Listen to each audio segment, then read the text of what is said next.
bienvenue dans cette émission. Aujourd'hui, dans Expertise Santé, on va s'intéresser à un problème qui n'est pas réservé aux ados. Contrairement à ce qu'on pourrait penser, l'acné touche bien au-delà de la puberté. Pour autant, est-ce le même combat et surtout, comment en venir à bout? Pour y répondre, je reçois en compagnie de Vanessa Bernard, Fleur et Amélie Deshazard. Bonjour. Bonjour. Vous êtes deux sœurs engagées pour la libération du bouton. En tout cas, c'est comme ça que vous avez pensé et fondé votre entreprise, Skin & Out. On va en reparler dans un instant. En face de vous, le docteur Adrien Chaboch, bonjour. Vous êtes médecin généraliste et psychothérapeute, fondateur du Centre Vitruve qui réunit tout type de praticiens pour une médecine globale dite intégrative. Bienvenue à tous.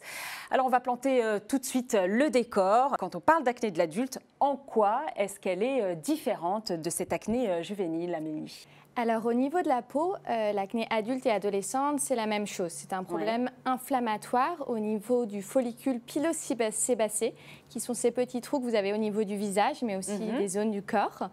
Ce qui va être différent entre les deux, c'est surtout la cause. Chez l'adolescent, l'acné va être surtout hormonal. C'est en fait l'éveil des hormones sexuelles qui va provoquer cette acné. Chez l'adulte, il peut y avoir plusieurs causes qui entrent en jeu. On va avoir les hormones, mais on peut aussi avoir l'alimentation ou le stress, par exemple. On a aussi également des problèmes hormonaux comme le syndrome des ovaires polykystiques qui peuvent aussi jouer. D'accord, donc des causes multiples.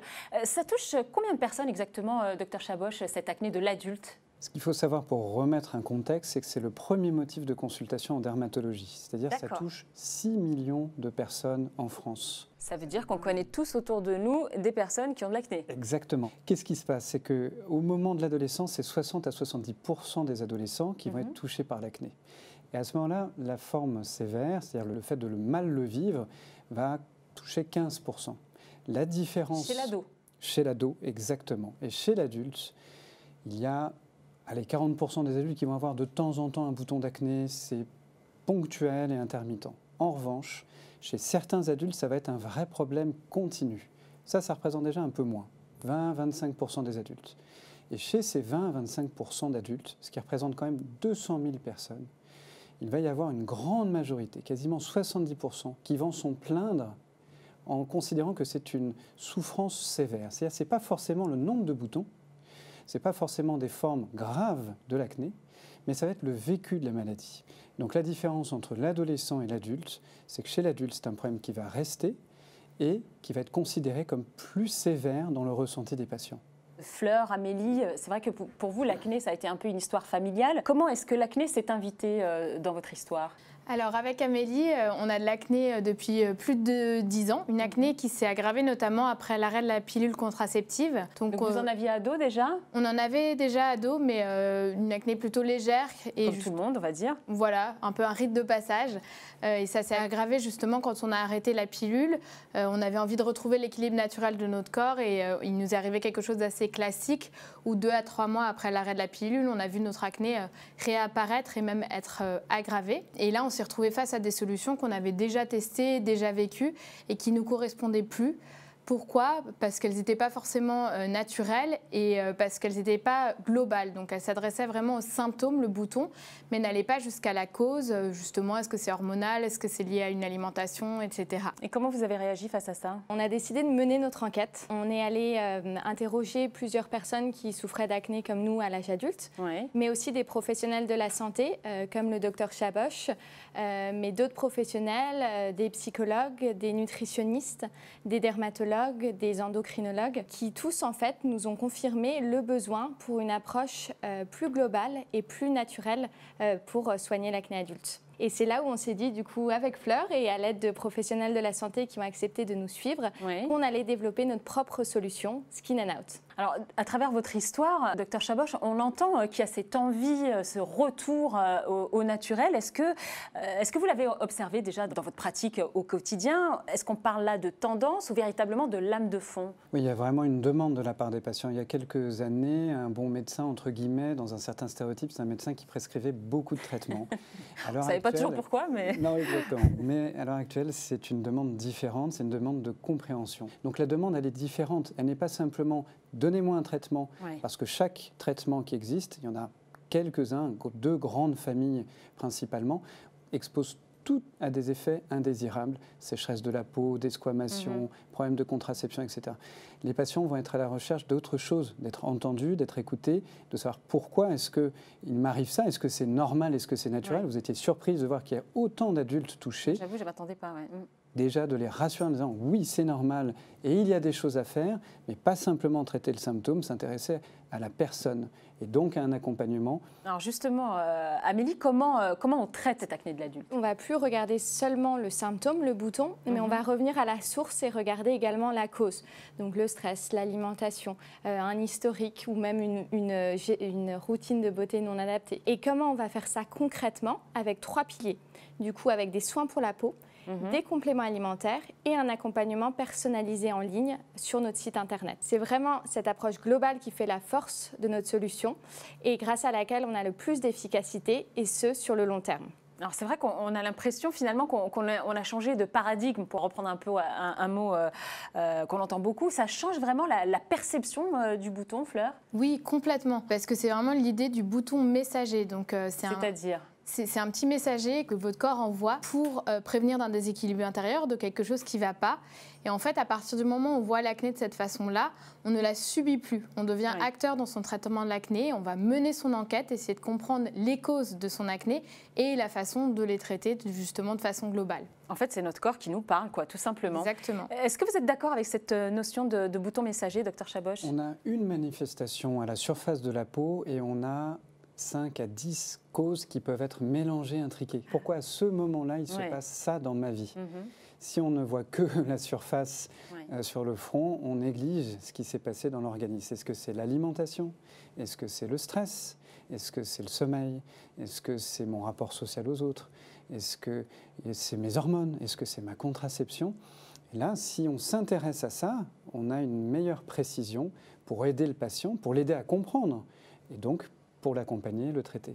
Alors c'est vrai que l'acné peut être plus ou moins bien vécu, notamment chez l'adulte. On se cache comme on peut, parfois d'ailleurs sous une épaisse couche de maquillage.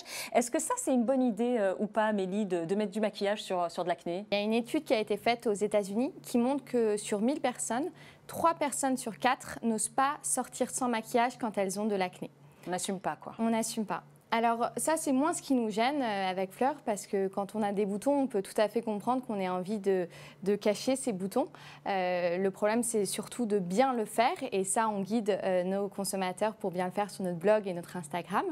Mais le vrai problème pour nous qui se cache derrière cette statistique, c'est le problème de confiance en soi qui vient avec l'acné. Et c'est là où est notre mission. Notre mission, c'est de vraiment faire en sorte que les personnes vivent mieux leur acné et se sentent moins seules dans ce problème. Alors ça, on le fait avec plein de choses, plein de moyens. Par exemple? On a organisé notre premier photoshoot qui ose montrer le bouton, donc avec des mannequins qui avaient de l'acné et sans retouche. D'accord. On partage aussi des témoignages sur notre Instagram, sur notre podcast. Et on apporte aussi beaucoup d'humains dans ce traitement de l'acné, notamment par notre présence avec Fleur, mais aussi par la présence de notre coach diététicienne, Anna, sur notre plateforme en ligne de coaching. Une sorte d'acné positivisme en quelque sorte. Exactement. Où on libère le bouton. Exactement. Il y a un autre problème de peau qui est apparu ces derniers mois, depuis la crise sanitaire. C'est ce qu'on a appelé la masquené, les boutons liés au port du masque, justement. D'abord, Dr Chaboch, est-ce que ça, c'est de l'acné ou pas? Oui, tout à fait, ça en est. Ça peut être aussi autre chose. Depuis le port du masque, on a pu observer l'apparition, la résurgence, l'accentuation de certaines dermatoses, comme l'eczéma, certaines parfois même urticaires ou du psoriasis, mais aussi l'acné. Donc toute rougeur derrière le masque n'est pas forcément de l'acné, mais oui, absolument, ça en est, lorsque c'est bien le cas. Quel que soit le masque? Les deux masques, que ce soit tissus ou chirurgicaux, protègent, pas tout à fait de la même manière, et les deux favorisent l'un et l'autre certaines formations. Parce que ça va notamment maintenir un peu de chaleur et d'humidité au niveau d'une partie de la peau qui n'est pas habituée à l'avoir la plupart du temps. Et ça, c'est un mécanisme à l'origine, effectivement, de l'hyperséborrhée qui va obstruer le pore et développer un bouton. Et puis, il y a un phénomène aussi, c'est que c'est stressant. Et quand il y a du stress, ça augmente le cortisol, ça augmente aussi le sébum, parce que ce sont des hormones sexuelles qui jouent, et donc ça augmente le bouton. Tout est lié en fait. Et du coup, est-ce qu'on traite de la même manière, Fleur? c'est cette masse acné? Dans les grandes lignes, ça va se traiter à peu près de la même façon. On va vraiment accentuer la routine de soins. Faire bien attention à un bon nettoyage de peau, une bonne hydratation. Et après, on a d'autres petits conseils plus personnalisés qu'on partage aussi sur notre page Instagram et notre blog Skin and Out. Si besoin aussi, on peut passer par la complémentation pour renforcer le corps contre le mécanisme de formation du bouton. Et faire attention à la lessive qu'on utilise, de bien avoir une lessive respectueuse de la peau pour nettoyer son masque. D'accord. Alors, c'est le moment de répondre aux questions des internautes de Top Santé, Vanessa Bernard, et je crois que le sujet a pas mal fait réagir. Absolument. Alors, Alice nous demande, Amélie, est-ce qu'il faut éclater les boutons d'acné? On a tendance parfois à le faire. Alors en théorie, non, il ne faut pas percer ces boutons. Mais suite à une étude qu'on a fait, la plupart des personnes en fait, percent leurs boutons parce qu'ils n'osent pas sortir avec un bouton notamment blanc en public. Donc, nous, on s'est renseignés et un dermatologue qu'on a rencontré nous a confirmé que oui, on peut percer ces boutons. Il faut seulement le faire au bon moment et bien le faire. Donc, concrètement, quand... Attention, tuto. Petit tuto. Concrètement, quand le bouton est arrivé au bon processus de maturation, donc lorsqu'il est bien blanc, vous pouvez vous munir d'une pointe qui soit désinfectée. Une aiguille, par exemple? Par exemple, une aiguille, pour venir vraiment percer le bout du bouton. Ensuite, à l'aide de mains propres et de 2 petits mouchoirs, venir appuyer légèrement sur les rebords du bouton pour faire ressortir le blanc. Ensuite, bien désinfecter et utiliser une crème cicatrisante pour ne pas laisser de marques ensuite. Sandrine nous demande combien de temps il faut compter pour faire disparaître ces boutons d'acné. Ça va vraiment dépendre de la personne et puis des efforts aussi qui sont faits d'un point de vue alimentaire et hygiène de vie. Mais on commence à avoir de très bons résultats avec notre solution au bout de 1 mois, de meilleurs résultats au bout de 3 et nos clients peuvent prolonger jusqu'à 6 mois. Face à l'acné, y a-t-il des aliments à éviter, des produits à ne pas mettre sur la peau? Et là, peut-être que tout le monde peut réagir. On va commencer par le docteur Chaboch. Les produits laitiers, les produits trop sucrés, donc ce que l'on appelle à index glucidique élevé. Aïe, aïe, aïe. Les gâteaux, le chocolat. Tout ce qui est trop gras. Alors vous me direz, ça fait toutes les bonnes choses, donc on va pas les interdire. Les petits plaisirs de la vie. Exactement, on va juste les réguler, n'est-ce pas? Tout à fait. Alors ça, c'est en termes de ce qu'on va essayer de réduire. Et nous, on aime bien aussi penser à ce qu'on va venir ajouter. Donc, une bonne nouvelle, enfin. Notamment les bons gras, donc tout ce qui est petits poissons gras, oléagineux, huile de lin, etc. Saumon, huile d'olive, etc. Voilà, exactement. Après, on va avoir aussi tout ce qui est anti-inflammatoire, donc curcuma, gingembre, épices, tout ce qui est légumes, fruits, idéalement de saison et bio. Et après, tout ce qui est tisane aussi, qui sont top pour lutter contre son acné. Et en termes de cosmétiques, produits cosmétiques, donc on vous invite toujours à regarder la liste d'ingrédients de vos produits de beauté. Et nous, chez Skin and Out, on va éviter 2 grandes familles d'ingrédients. D'une part, les ingrédients comédogènes, donc qui ont un risque de boucher en fait les pores de votre peau et de provoquer de nouveaux boutons. Et d'autre part, les ingrédients sensibilisants.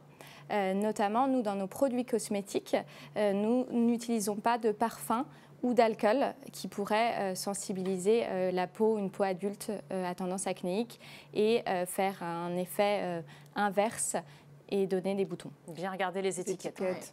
Et enfin, Sophie nous demande s'il y a un facteur saisonnier favorisant l'apparition ou la disparition de l'acné. Je vois que vous réagissez, docteur. Et oui, il y a un faux espoir à l'arrivée des beaux jours. On s'expose, il fait chaud, il fait beau et l'acné diminue. On se dit super, c'est le traitement. Sauf que le problème, c'est que les rayons du soleil vont effectivement dénaturer certaines bactéries, Cutibacterium, qui est celle qui provoque l'acné, mais il va y avoir après une résurgence, donc en fait on a l'impression que ça va mieux et c'est reculer pour mieux sauter, quoi. Ça va être encore pire. Mais c'est normal et c'est naturel et ça il faut bien le rappeler, ça n'a pas été une erreur de le faire, ça fait du bien aussi à la peau pour la vitamine D, donc il faut s'exposer au soleil, il faut sortir. D'accord. Et il faut bien faire attention à bien se protéger le visage si on s'expose au soleil parce que quand on a de l'acné, le soleil peut accentuer, voire figer les cicatrices, les taches liées à l'acné. Donc, il faut faire très attention à utiliser un indice solaire. Ouais, écran total. Oui, généralement SPF 50 en cas d'exposition forte et quotidiennement SPF 30. Eh bien, merci à tous les quatre d'avoir évoqué avec nous cette acné de l'adulte, un sujet qui peut nous toucher à tous les âges de la vie. Je vous donne rendez-vous très vite pour une nouvelle expertise santé. Très belle journée à tous.